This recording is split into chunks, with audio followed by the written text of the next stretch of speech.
A cloud of dust was the first to approach the top of the mountain, and then House Targaryen came bursting through and sped towards the bridge. Single file, they sped across that bridge. "Torches!" screamed Commander Pittner into the night. Dillinger and Schweitzer each approached, torch in hand, and lit a side of the bridge.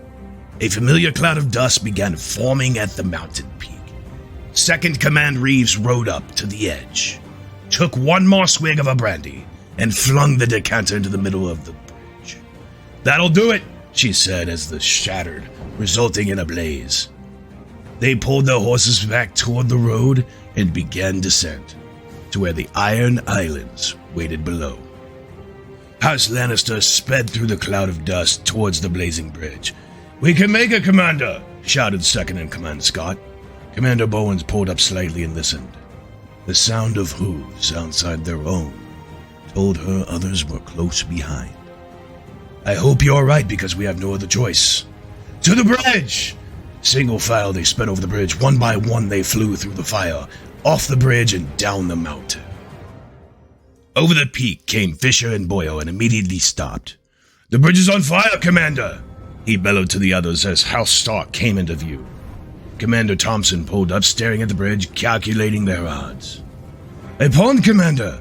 yelled Second-in-Command Bailey, pointing to her right. "It has to work. On me!" the commander yells as she galloped into the pond, soaking herself, but more importantly, her horse. Splashing out of the pond, they headed for the bridge, building speed. "For the north!" screamed Commander Thompson as they disappeared into the fire.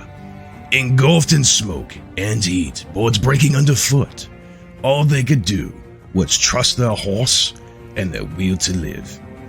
Then out of the other side came as the ropes broke and the bridge gave way. The last rider's horse fell through the boards as the bridge collapsed. Rab sprung to the saddle and jumped towards the edge, knowing that she would never make it. "Gotcha!" yelled a familiar voice as Rutherford's hand grabbed hers, and he pulled her over the edge. She jumped onto his horse, and they joined the others in the descent.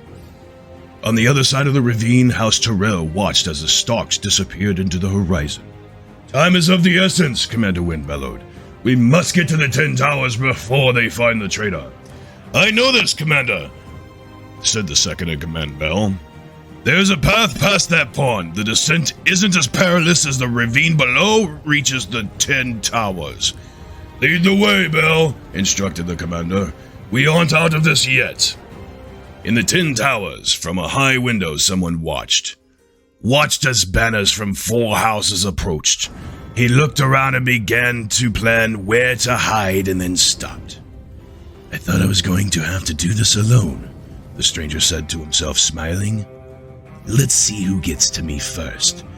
They may get just what they need to win this battle, and I can get what I need until I don't need them anymore." Euron Greyjoy sat back down, laughing and waiting.